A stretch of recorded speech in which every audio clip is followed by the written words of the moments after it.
Ashtaroth, Ishtar, Easter, all that stuff. And turns out it's not that bad. So, just kidding, it's that bad. But in any case, when you say Easter in the community, people know what you're talking about. When you say Resurrection Sunday, they just look at you cross-eyed. So, if you want to invite somebody and they're like, hey, if you don't have any place to go this Resurrection Sunday, then they're like, you lost them right there. But if you say Easter, then who knows? You may have gained a friend. I don't know. I'll leave that up to you. But we're going to continue our study here in 1 Kings. We're talking about Solomon.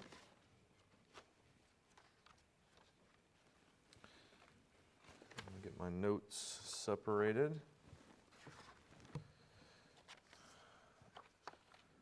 And it's interesting because one of the first things we're going to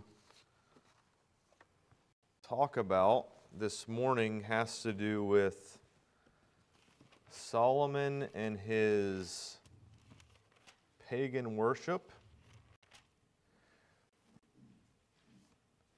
And we'll get into it here in a minute, but he does happen to worship Ashtaroth. Did you all know that? Which, it's like you look into all this stuff, which, who knows? We're talking about things that are thousands and thousands of years ago. Who knows exactly what people believed about all these things? We have the convenience of a Bible that has been preserved by the Lord, so we actually have something that we can put our faith in, but when you reach kind of outside of that, whether it be artifacts or Josephus, whatever, then you're kind of, it's like, you guys know what I'm talking about? Like, you kind of take it with a grain of salt. So when you read about, in particular, some of these false gods that Solomon got involved with, and you read in the Old Testament all these other people got involved with, and you get a kind of an outside perspective on maybe the history of these other nations and their false gods, you just kind of have to wade your way through it and see what you can come up with. It's not gospel truth, right? But let's see. Last week we kind of ended, I think, in 1 Kings 4, talked about that story with, let's go over there real quick, 1 Kings 4, that story with Solomon. And kind of how he got started in verse 29. It said, God gave Solomon wisdom and understanding exceeding much, and largeness of heart, even as the sand that is on the seashore. And Solomon's wisdom excelled the wisdom of all the children of the east country, and all the wisdom of Egypt, for he was wiser than all men, than Ethan the Ezrite, and Heman, and Karkal, and Darda, the sons of Mahal, and his fame was in all nations round about. And he spake 3,000 proverbs, and his songs were 1,005. And he spake of trees, from the cedar tree that is in Lebanon, even unto the hyssop that springeth out of the wall. He spake also of the beasts, and of fowl, and of creeping things, and of fishes. And there came of all people to hear the wisdom of Solomon from all the kings of the earth, which had heard of his wisdom. Now, I don't know if you guys ever heard of those men there in verse 31. Ethan, and Calcol, and Darda, and Mahal. But apparently they were kind of the big names back then, like the Socrates and all those. That obviously, they're not our contemporaries, but their legend lives on to our day and time. But these were even before the Socrates and the Aristotle and Plato's of those days. This was Solomon and his contemporaries, and he was, in terms of wisdom, he just left them in the dust. And how many of y'all, we don't have to read the story, but how many of y'all remember the story of the woman that came to Solomon, or really the two women, with the baby that had passed away, and the wisdom that he used in that situation? So just a little bit of, kind of a little bit of an understanding there with that story of how incredibly wise he was. And who knows the different stories that may have come about with that, and all the different things that Solomon did. So the next thing I want to kind of point your attention to is we're going to skip down to chapter 10, where he's visited by the Queen of Sheba, because that kind of goes in line with his wisdom. So go over to 1 Kings chapter 10.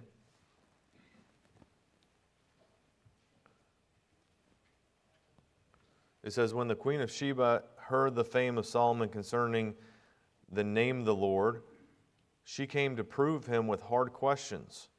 And she came to Jerusalem with a very great train, with camels that bear spices, and very much gold and precious stones.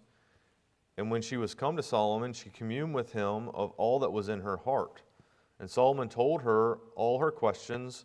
There was not anything hid from the king which he told her not. And when the Queen of Sheba had seen all of Solomon's wisdom, and the house that he had built, and the meat of his table, and the sitting of his servants, and the attendance of his ministers, and their apparel, and his cupbearers, and his ascent by which he went up unto the house of the Lord, there was no more spirit in her. She said to the king, it was a true report that I heard of mine own land, of thy acts, and of thy wisdom, howbeit I believed not the words until I came, and mine eyes had seen it, and behold, the half was not told me. Thy wisdom, thy prosperity exceedeth the fame which I heard. Happy are thy men, happy are these thy servants, which stand continually before thee, and that hear thy wisdom. Blessed be the Lord thy God, which delighteth in thee, to set thee on the throne of Israel, because the Lord loved Israel forever. Therefore made he thee king to do judgment and justice. So a lot said there. I don't know if you noticed there in verse 5, there's obviously the list of all the things that he had, his houses, the temple, his possessions. But even in verse 5, it kind of alludes to Solomon in his manner. It says, and his ascent by which he went up to the house of the Lord. So not only did he have like all the possessions, the mental capacities, like he's very smart and he was very wise, but even the way that he conducted himself, right? And I kind of take that as kind of like even his body language, you know? Solomon he was the full package, you know? And like we talked about last week with David and all his preparation and his conquest and kind of gathering of all the materials, if you will, to be able to put Solomon in that position. Solomon was primed for it, but then Solomon just went above and beyond with all of the things that God was allowed him to do, and then dumping on him supernatural, well, really, it was supernatural wisdom, you know? God had given him wisdom, like they say nowadays, you're wise beyond your years. Well, that's Solomon. There's no way that he could have been as wise as he was that early in his life unless God had given him that, which we know that that's what happened. So what I was thinking with this meeting between the Queen of Sheba and Solomon, and I don't know if you guys it's still early and it's, Sunday school, but get your brains working a little bit. What kind of questions do you think that the Queen of Sheba had for Solomon? You ever thought about that? So it says that she proved him with hard questions. Where does it say that in this passage? All right. So she came to prove him with hard questions. Anybody have an idea maybe of what it was that Queen of Sheba, I mean, she's riding in her train, in her big entourage from the east. And actually, we'll go ahead and look at that real quick. Go over to Luke 11. Give you guys just a second to think about it. Oh, I even messed up the direction. Luke 11:31. It says the Queen of the South. I said the East. I think a lot of people assume that she came from the East because of Persia and all that. Maybe it was like Southeast. But Jesus Christ said In verse 31, the queen of the south shall rise up in judgment with the men of this generation and condemn them. For she came forth from the uttermost parts of the earth to hear the wisdom of Solomon. And behold, a greater than Solomon is here. All right? So kind of giving you a little more information of the Queen of Sheba. It says the Queen of the South. So she came from the south, or maybe it was the southeast, whatever, and came up to see Solomon. What do you think some of the things was that she said to Solomon or asked? Alan? I would imagine some of the questions are the same questions everyone keeps asking today, which is how did everything start and how it's all going to end? Okay. About eternity or afterlife and something about how did it start? I thought of that. Like, who is God? Yeah. You know, like, where did we come from? Yeah. Miss Sherry? How did he become so wise? Hey, that's a real good question. Like, Solomon, you don't look like you're a day over 35. Like, how did you get all this wisdom? Brother Jared? What's our purpose in life? Yep, that's one of the ones I thought of. Like, why are we here? What are we doing here? Are we just the effect of the cosmos of things colliding into each other, or what is it? Brother Jarek? Pain and suffering. Okay, what's the purpose? Like, why is it here? Great question. Yes, ma'am. I thought it was something more like what's beyond the edge of the horizon. Oh, okay. Yeah, because in that day it was very limited, the knowledge, right? They're just going to drop off the edge of the earth or whatever, the flat earth.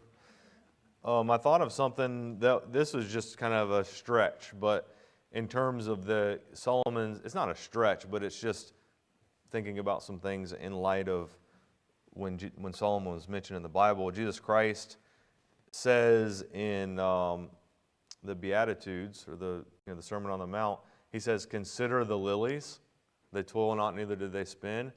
And even Solomon in all his glory was not arrayed like one of these.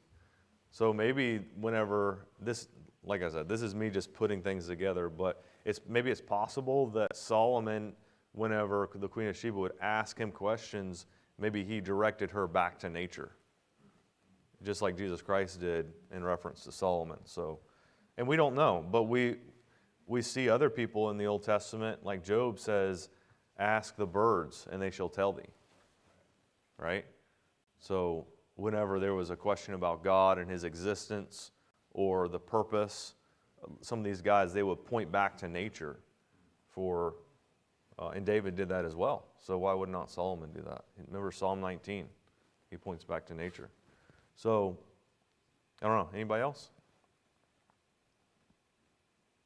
Anybody in here want to be a part of that conversation? I think that would be a pretty good conversation to hear about. Yeah, it looks like even in chapter 4, verse 33, how it says that he spake of trees and beasts and fowl and creeping things and fishes, so that seems pretty accurate what you're saying. Yeah, thanks, Paul. Yeah. So he obviously knew a lot, a lot more than just how to rule a kingdom. He knew about all kinds of, things that his contemporaries, once again, the scientists and the great minds of his day, the philosophers, they didn't understand. And he's like, well, look at this tree, and the roots point to this, and this type of seed, and this flower, right? He just had knowledge of all kinds of things. And obviously all that knowledge was directed back to the Creator God, which is ultimately what it was that Queen of Sheba and whoever else, they were like, okay, that makes sense. Like, that resonates with my own conscience. Because one thing we know, we don't get distracted by the fact that these people from the uttermost parts of the earth, they still had a conscience and God was still dealing with them. Right? Just like God has dealt with you. So they already had like kind of an understanding of God. And then these type of interactions with someone who knew God would verify what it is that God was doing inside their own heart.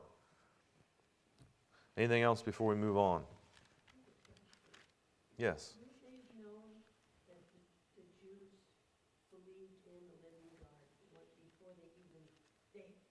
had a reputation Mm-hmm. of their belief in Correct. So, you know, they would come knowing that or assuming that, right? Yeah, I would say that's safe. Yeah. The people in the lands around the nation of Israel understood that they believed in Jehovah God, right? And it was just one God, Creator God, not like 30 million of them. One of them created this, one of them's responsible for this, because it's the multiplicity of gods with which all the heathens would connect with. But the Israelites was always just one God, you know? And the phrase before it still in verse 1, she came concerning the name of the Lord. Oh, there you go. Clearly that had to be a prominent part of it. Yeah, very good. Yeah, so maybe God had already been kind of stirring her heart to seek the answers for this. And I think that we'd all be honest to look at this and think the Queen of Sheba wasn't going all the way across the world, as it were, back in those days to find out about, you know, how many apes and peacocks he had, you know. Like, it was a deeper rooted thing. It was something that was very serious to her. It wasn't something superficial, right? So it almost have to do with God, the existence, the purpose of human beings, those sorts of things. Like, what about eternity, you know? And then I thought of this. Go over to Ecclesiastes.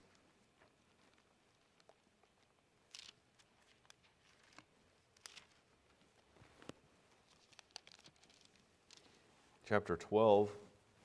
And this is Solomon, right? Ecclesiastes.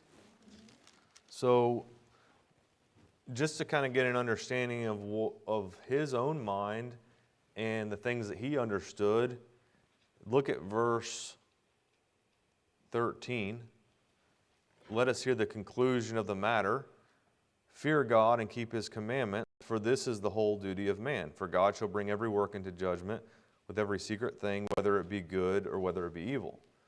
Do you think that fell from his lips whenever he was talking to the Queen of Sheba? She's like, well, what's the conclusion? Okay, I'll tell you the conclusion.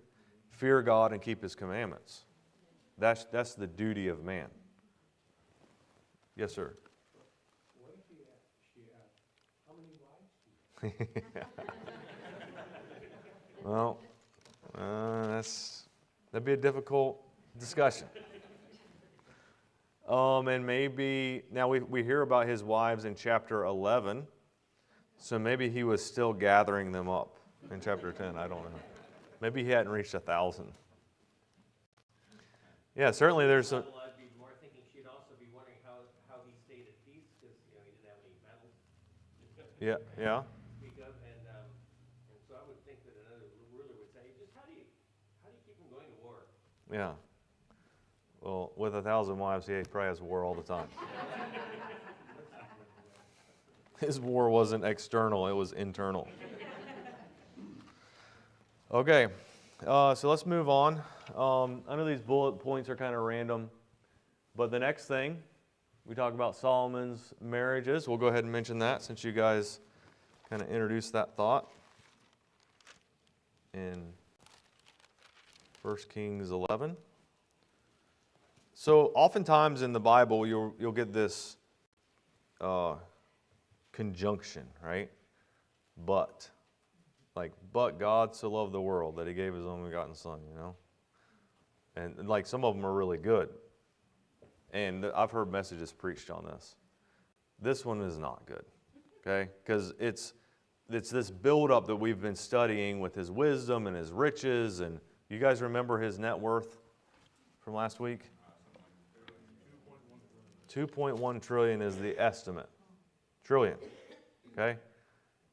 I mean, the entire American economy together is like 20-something trillion. We're talking about 350 million people combined. This one man was nearly 10% of that. That's how incredibly rich he was. So all this build up, and then chapter 11, verse 1, it says, but, right? I mean, it's a sad way to introduce this thought. Because it was all these good things that Solomon did. And it says, "But King Solomon loved many strange women together with the daughter of Pharaoh, women of the Moabites, Ammonites, Edomites, Zidonians, and Hittites, of the nations concerning which the Lord said unto the children of Israel, You shall not go into them, neither shall they come in unto you, for surely they will turn away your heart after their gods. Solomon clave unto these in love. And he had 700 wives, princesses, and 300 concubines, and his wives turned away his heart. For it came to pass, when he was old, that his wives turned away his heart after other gods, and his heart was not perfect to the Lord his God, as was the heart of David his father." So we talked about David and his fall last week or the week before. The one thing that David didn't do, he didn't go serve other gods, right? He messed up. And the Lord, I'm not going to say the Lord expects you to mess up, but the Lord expects you to mess up. We're going to mess up, okay?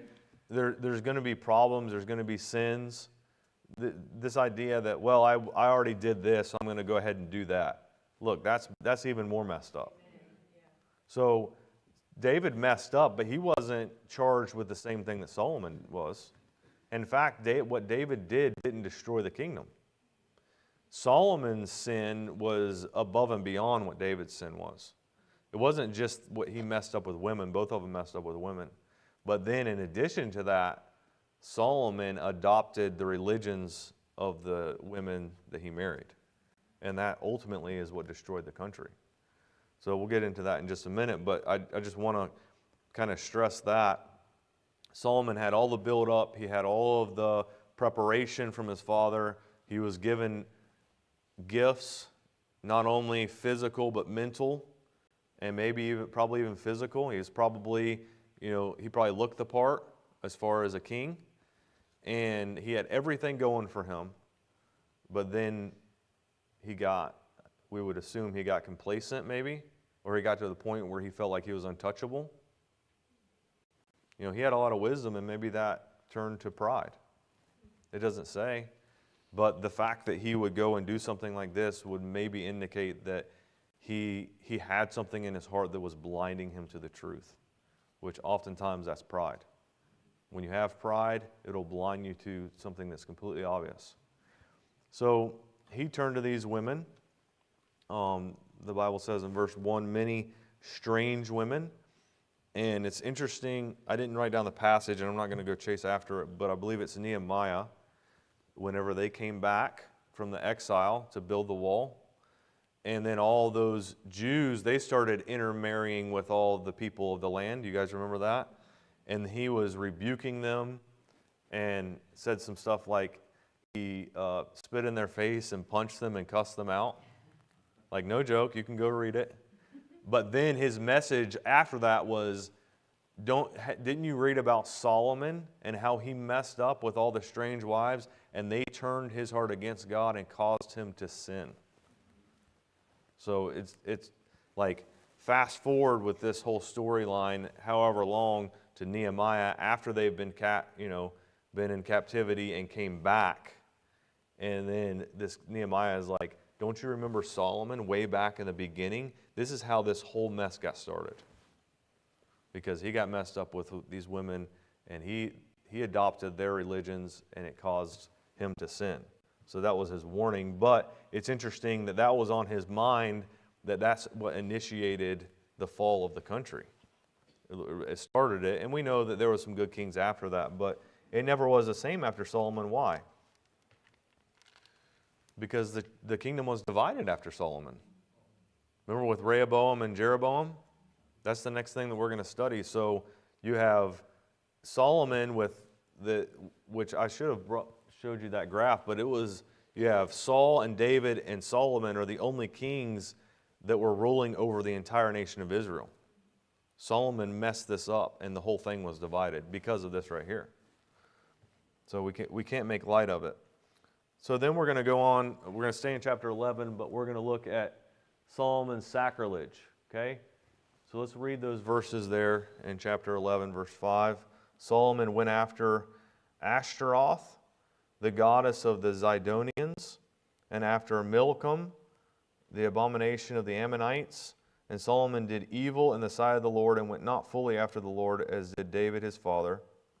Then did Solomon build an high place for Chemosh, the abomination of Moab, in the hill that is before Jerusalem, and for Moloch, the abomination of the children of Ammon. And likewise did he for all his strange wives, which burnt incense and sacrificed unto their gods. So, like I said, I did some research on some of this stuff, and honestly, I don't know what's truth and what's conjecture. Really, you kind of take your pick. But this is what one guy said: the Ashtaroth, the goddess of the Phoenicians and the Zidonians, worshipped by Israel after the death of Joshua and by Solomon.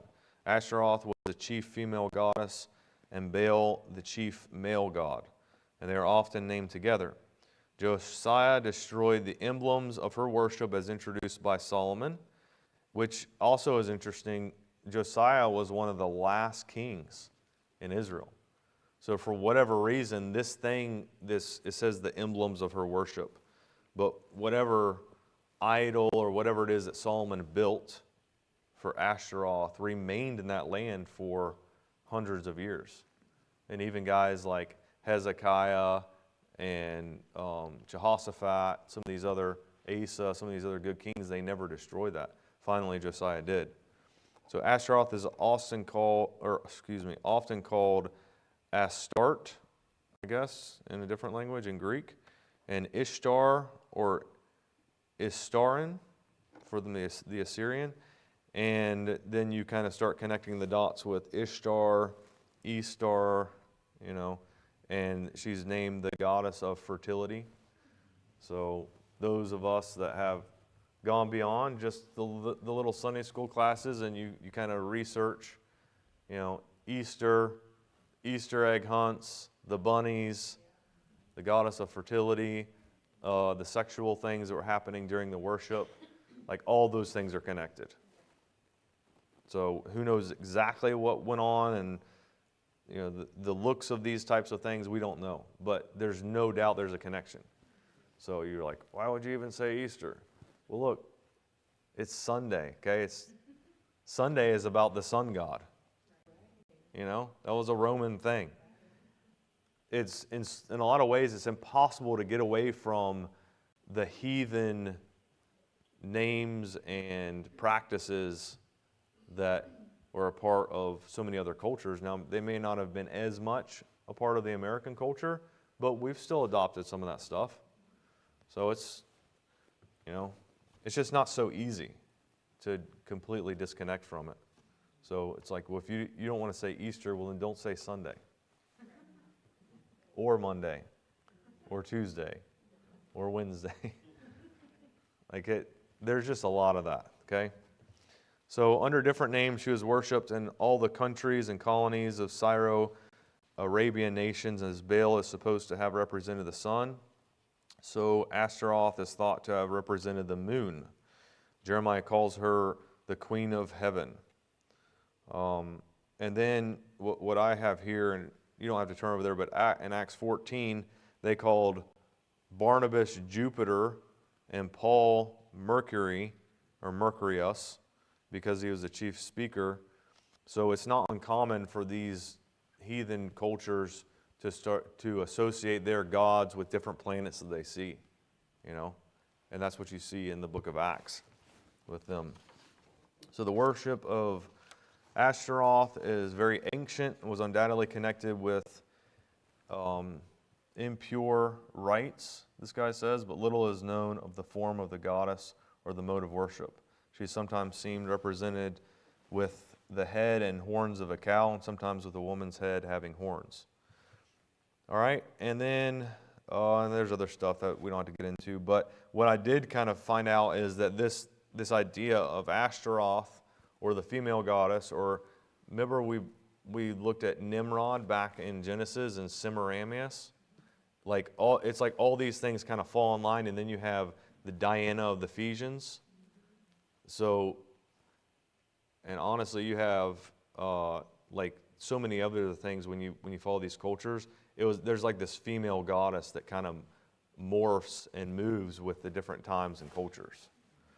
But when you study Ashtaroth in particular in the Old Testament times, you'll see that she is revered in a lot of these different cultures and a lot of these different countries. So it wasn't just Moab, but it was also Ammon, and then she shows up over in with the Philistines. She shows up with the Midianites. So the next thing that's mentioned in this verse, or the next false god, is Milcom. And this is what one guy said, and I don't know if this is completely true, but it says Milcom or Moloch was a Septuagint term thought to be derived from the Hebrew word Melech, which means king. He was a chief god of the Ammonites. He was also known by the names Moloch, Milcom, Malcham, and for the Moabites, he was the god named Chemosh. What's interesting about that is if you keep reading, it kind of differentiates between Milcom, and then it says, then did Solomon build an high place for Chemosh, the abominations of Moab, and for Moloch, the abomination of the children of Ammon. So Solomon identified these as being different gods. This guy right here is saying that they're pretty much all looked at as being the same. So there again, who knows? But the god of Moloch is the fire god, the abomination of the Ammonites. And there was this practice that even Solomon was accused of. It says that he had his sons pass through the fire, right? And some people say, well, that means they'd like pass through the fire, like they're purified. But then in the other places in the law, it says they literally burn their children to other gods. So Moloch is associated with that. And then there is, let's see if I have it on this next one. Oh, we'll talk about the temple here in just a second. But this is one thing that, there was a bunch of pictures in here that will kind of represent Moloch, the abomination of the Ammonites. And a lot of people were kind of saying the same things, is that there was a statue, whether it was exactly like that, built out of brass, and they would put a fire under it and heat that statue and literally lay their baby in the hands of the god, and the baby would just die right there. So if you can imagine, it's like we think about Solomon, well, he goofed up with other gods. Well, it wasn't just that he goofed up. Like, it would lead to these ritualistic practices of this nature. And if you read the Old Testament and in the law, you'll see, well, these are the reasons why Joshua and Moses came into these different countries and destroyed everybody, because this was so common. So some of the worst things that you could imagine of human beings doing to each other was happening.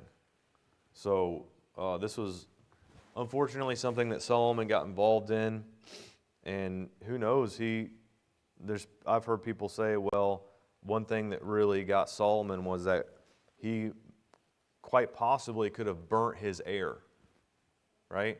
So he may have sacrificed the one that God wanted to be on the throne next to the god of Moloch. Now, these are things you just kind of put together, but it's possible, right? I mean, he's doing this. He's causing his own sons to pass through the fire, as it were, burn his own sons. And maybe instead of Rehoboam, it was another son that he burnt that God wanted. And here was Rehoboam, the one that became king. And obviously, Rehoboam divided the kingdom. Okay, but real quick, we have a few minutes. Let's talk about this is what I wanted to show you. It says Zidonians, the goddess of the Zidonians, and Zidon, Tyre and Zidon. A lot of times those are interchangeable, so that's Zidon up there. And I don't know. You guys knew where a lot of these other places were. This doesn't have it on this map, but Ammon, this thing's messing up. Ammon and Moab are down in here. There's the Moloch, the goddess, or the god of Ammon, Ammonites, is over in here. And then, of course, Moab is south of that. You guys probably remember that from a couple weeks ago. So turn over to 1 Kings chapter 6.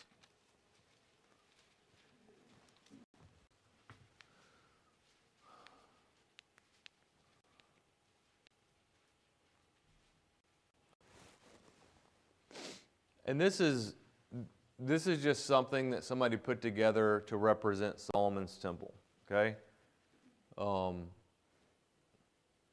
You can find a picture that almost suits your fancy because everybody has a different idea of the way that it was built. We'll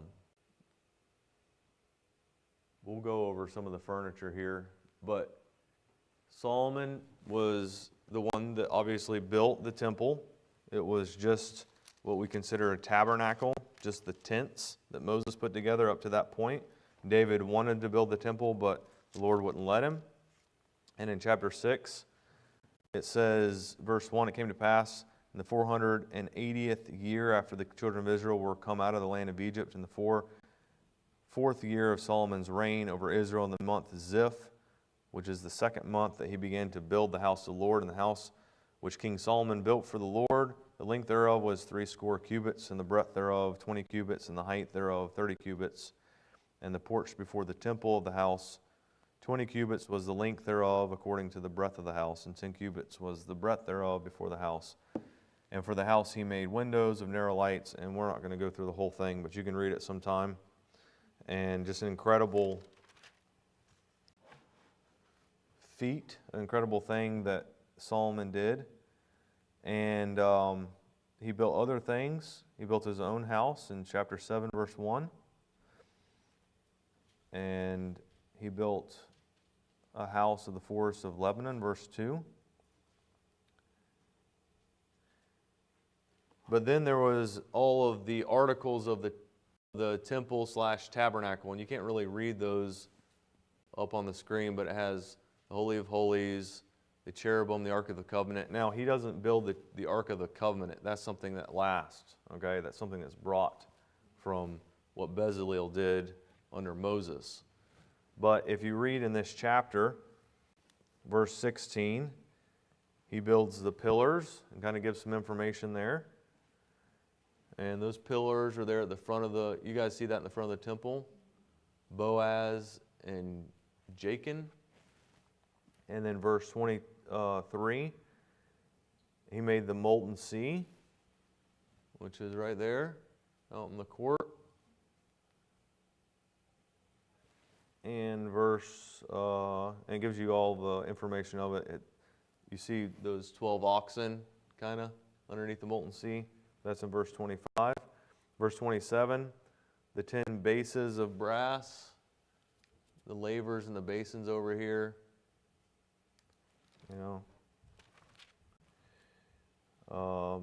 And then he has verse 38, there's the 10 lavers of brass. And then verse 40, he built the shovels and the basins, probably for inside the temple.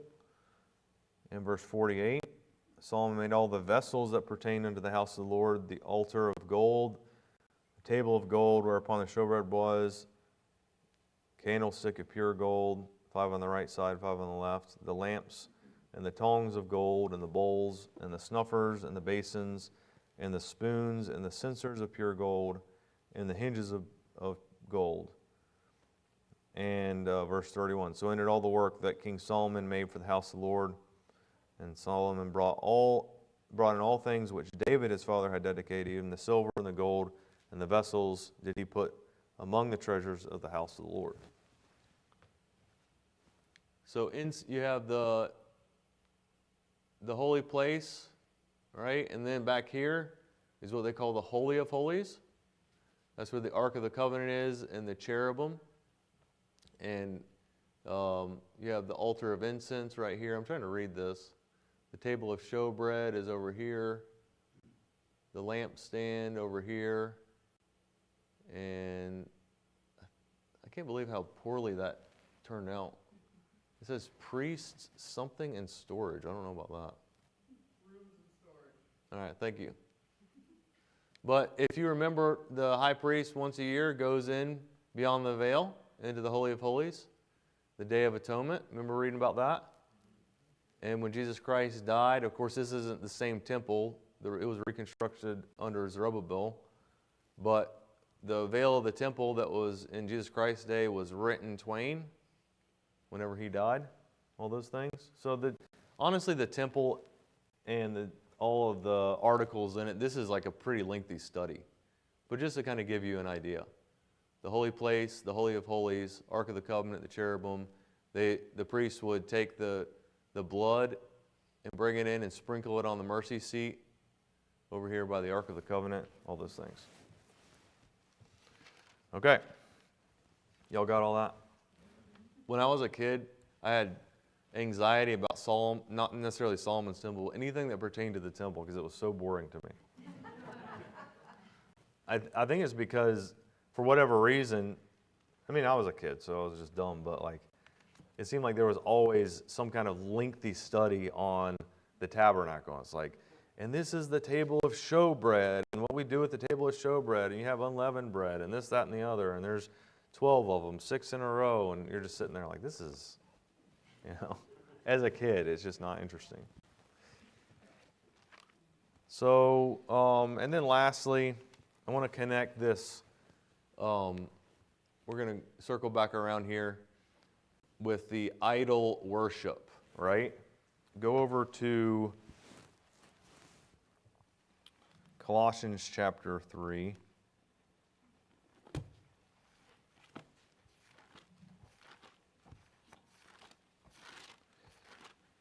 And the draw for Solomon in his day was to link up with these women. So obviously there was like a sexual thing there, but also there was something about serving and giving these other gods attention that had a draw for those men in the Old Testament. But look what the Bible says in the New Testament, verse 5, Colossians 3:5. Mortify therefore your members which are upon the earth, fornication, uncleanness, inordinate affection, evil concupiscence, and covetousness, which is idolatry. Okay? And then you go back to 1 Samuel. I know this is a long stretch here, but 1 Samuel 15, and you remember what Samuel told Saul. A couple things.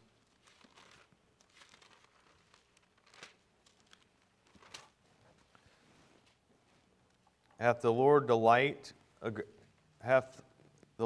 as great delight in burnt offerings and sacrifices as obeying the voice of the Lord? Behold, to obey is better than sacrifice, and hearken than the fat of rams. For rebellion is a sin of witchcraft, and stubbornness is as the iniquity and idolatry. So you're not going to get away from this idea of witchcraft and idolatry, even if you're far removed from Moloch, right? Like nobody in here is going to be a part of a religious service like this.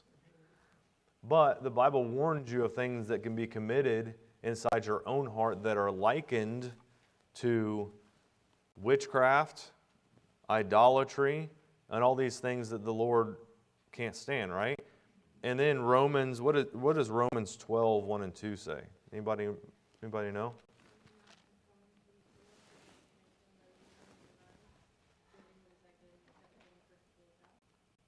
Yep. Yeah, that's it. And what does it say about a sacrifice? A living sacrifice. So the Christian's life should be a sacrifice, right? And we're warned that things that we can be connected to or things that we want. Now, we may not have ever lit incense with an idol, and this isn't something that's totally uncommon. This is stuff that even goes on in this community, right? And worship an idol. And you may not have ever been drawn to that. But there's still idols in our hearts, right? I'm going to show you what some of them look like. Y'all ready? Okay. Not necessarily the trophy, but somebody help me with that. What's going on? Somebody just won the championship, right? They are definitely worshiping that. But all these people that are gathered around, I mean, some of them are players, but most everybody else in that building, they're called fans, right? And there's nothing wrong with liking those things. But people take that, the whole idea of, we'll just say sports or hobbies, to another level. Like it's a place in their heart where they actually idolize. And I know I've said this too many times, but when I grew up, it was Michael Jordan. And man, people idolize that guy. Like it was crazy. And now they idolize guys like LeBron James and stuff like that. But our hearts are still drawn to those types of things. So you may be sitting there saying, I don't care anything about sports. Okay, what about that? Get them. Amen, brother. I'm going to find you in here somewhere. We're going to get you on one of these. See, I don't care anything about sports. Okay, what about that? Shopping, man. Yeah, just like the world. And people love that stuff. They're drawn to it. Right? It's just, the devil's going to use anything. If it's a guy dribbling a basketball, or if it's like an outfit or something that makes you look cool, or a pair of shoes that you just love. Well, you're not into sports cars.